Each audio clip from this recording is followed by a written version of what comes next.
जब तुम आत्मज्ञान प्राप्त करोगे पार्थ, स्वयं को मुझसे जुड़ा ही पाओगे। तब तुम भी मेरी ही भांति स्वयं को परमात्मा के रूप में देखोगे। किंतु उस पद को प्राप्त करने हेतु मेरे प्रति संपूर्ण समर्पण अनिवार्य है। समर्पण क्या है माता? समर्पण मन की ऐसी स्थिति का नाम है जब मनुष्य अपने सारे संकल्पों का त्याग कर देता है, स्वयं से किसी प्रकार के निर्णय अथवा प्रण भी नहीं लेता। जिस प्रकार के कार्य उसे दिए जाते हैं उसी प्रकार के कार्य करता है। वास्तव में समर्पण का अर्थ होता है अपने आप, अपने मन को, बुद्धि को, ज्ञान को, इच्छा को, आशा को, अपनी भावनाओं को, अपना सब कुछ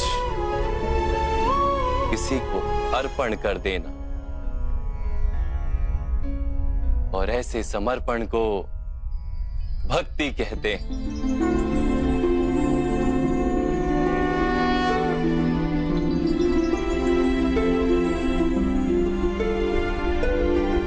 पत्नी का समर्पण पति की ओर, एक योद्धा का समर्पण सेनापति की ओर होता है। एक शिष्य के हृदय में गुरु भक्ति होती है। क्या ये सारी भक्तियां एक समान? क्या सबको ईश्वर की प्राप्ति होती है? नहीं पार्थ, मनुष्य जिसके प्रति समर्पित होता है उसी के रूप में ढलने लगता है।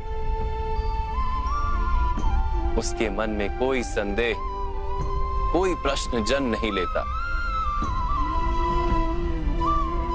किसी दुष्ट के प्रति समर्पण उस मनुष्य के कार्यों को दूषित कर देता है। अंगराज कर्ण ने धर्म को जानते हुए भी द्यूत सभा में पांचाली को अपशब्द कहे थे। जो 5-5 पुरुषों के साथ संबंध रखती है, वैश्या होती है ऐसी स्त्रियां, वैश्या होती है ऐसी स्त्रियां। उसका कारण था अंगराज का भ्राता दुर्योधन के प्रति समर्पण।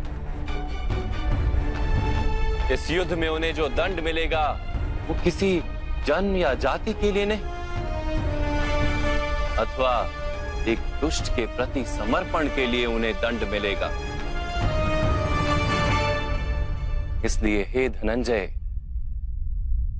समर्पण उत्तम के प्रति होना आवश्यक है। उसी से मनुष्य उत्तम बनता है। लोहे की माला से अपराधी बांधा जाता है, पीतल की माला से मंदिर के दीपक को बांधा जाता है, और सोने की माला को आभूषण बनाकर गले में धारण किया जाता है। पति भक्ति, स्वामी भक्ति, मित्र भक्ति, ऐसी अनेक भक्तियां होती हैं पार्थ, किंतु सबसे श्रेष्ठ भक्ति तो परमात्मा की भक्ति होती है।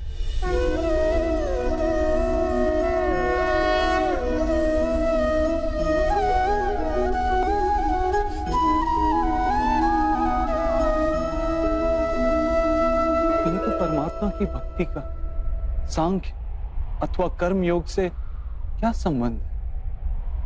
सांख्य योग के कारण मनुष्य स्वयं को आत्मा के रूप में जानता है।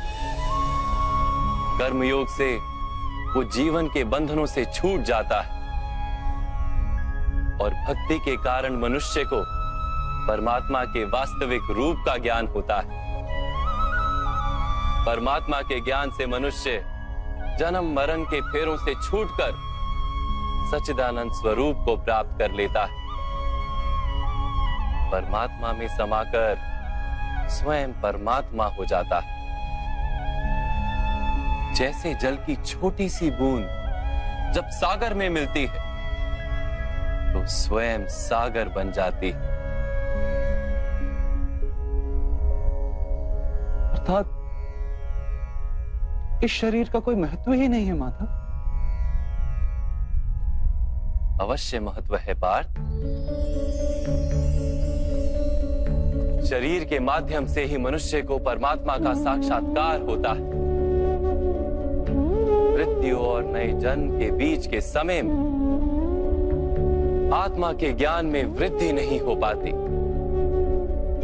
इस जन्म में प्राप्त अनुभव, ज्ञान, विचार और अभ्यास को लेकर आत्मा नया शरीर धारण करती है। आत्मा की प्रगति और अधोगति शरीर में रहकर ही संभव है।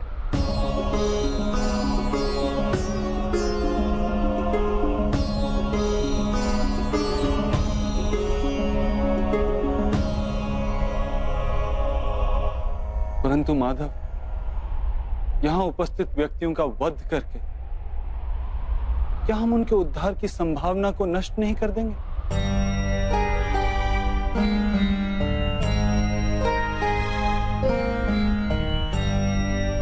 तुम्हारे शत्रु धर्म की मर्यादा को तोड़ चुके हैं पार्थ।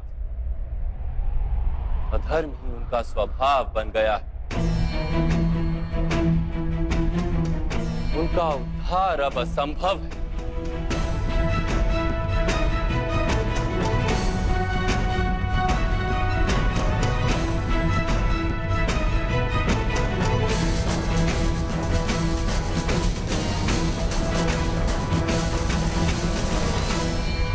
अपराधी को एक सीमा तक ही उद्धार का अवसर दिया जा सकता है। मैंने शिशुपाल के 99 अपराधों को क्षमा किया था, किंतु 100 अपराधों के पश्चात उसे दंड देना आवश्यक था। अपराधी को यदि अपराध करने दिया जाए तो उसका अधिक से अधिक पतन होता है।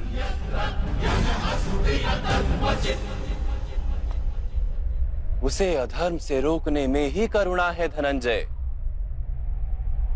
ये आत्माएं मरेंगी नहीं, अधर्म से दूषित शरीर का त्याग करके नया शरीर धारण करेंगी और उस शरीर में उनकी प्रगति की संभावना अधिक होगी। इस विचार से यदि तुम युद्ध करोगे तो वो उचित है। मनुष्य का शरीर उसकी संपत्ति भी है और मर्यादा भी।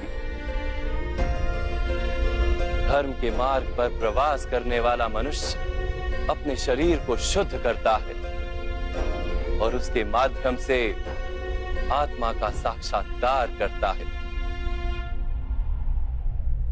इसी को क्षेत्र क्षेत्रज्ञ संबंध कहा गया है। मैं इसका तात्पर्य नहीं जान पाया माधव। जब मनुष्य ये जान लेता है कि उसका शरीर एक भूमि का टुकड़ा है, अर्थात क्षेत्र है, और वो उस शरीर में रहने वाला, उस शरीर को समझने वाला अर्थात क्षेत्रज्ञ है, तब वो शरीर के माध्यम से अपनी प्रगति साध पाता है। आत्मा शरीर में रहकर 3 गुणों का समतोलन करती है। तमस को घटाकर सत्व को बढ़ाने का उपाय करती है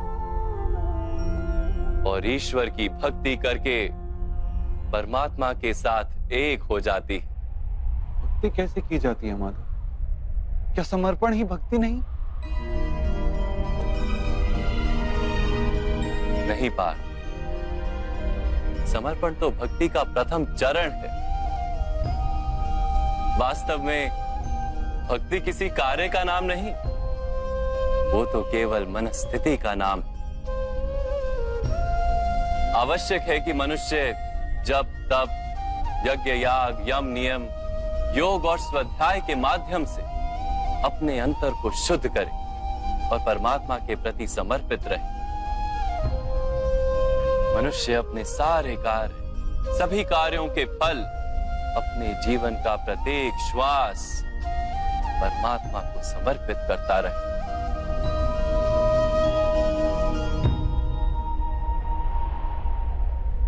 यदि भक्ति केवल मन की स्थिति, तो जब तब आदि का क्या महत्व है माधव? जैसे आज धोया हुआ पात्र कल पुनः मैला हो जाता है, वैसे ही मनुष्य का मन बार बार परमात्मा से विमुख हो जाता है। इसीलिए आवश्यक है कि जब तप और स्वाध्याय आदि के माध्यम से स्वयं को निरंतर ये स्मरण दिलाता रहे कि उसका जीवन परमात्मा के प्रति समर्पित है। किस तट पर डुबकी लगाई जाए इसका महत्व नहीं, महत्व है डुबकी लगाने का। भक्ति योग का एक ही सार है पार कि मनुष्य परमात्मा को अपना जीवन अर्पण करके परमात्मा की भक्ति करता रहे और सत्व गुण से युक्त संपत्ति को संभाल कर रखे। सत्व गुणी संपत्ति किसे कहा जाता है माधव? अहिंसा सत्यम क्रोध त्याग शांति ही पेशुनम दया भूतेष्व लोलुप्त्वम मार्दवम वीर चापलम तेज क्षमा धृति शोचम द्रोहो नातिमानिता भवन्ति संपदम देवी अभिजातस्य भारत। बिना कारण तथा स्वार्थ के हेतु हिंसा करना अधर्म है पार्थ। वास्तव में अहिंसा ही परम धर्म है और उसके साथ सत्य, क्रोध ना करना, त्याग, मन की शांति, निंदा ना करना, दया भाव, सुख के प्रति आकर्षित ना होना, बिना कारण कोई कार्य ना करना, तेज, क्षमा, धैर्य, शरीर की शुद्धता, धर्म का द्रोह ना करना तथा अहंकार ना करना, इतने गुणों को सत्व गुणी संपत्ति या दैवी संपत्ति कहा जाता है।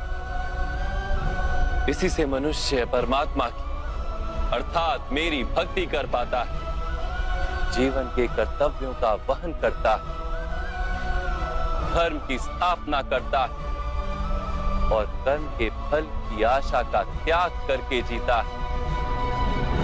उसे मैं निस्संदेह इस जन्म में संतोष देता और मृत्यु के पश्चात अपने ही अंतर में स्थान देता।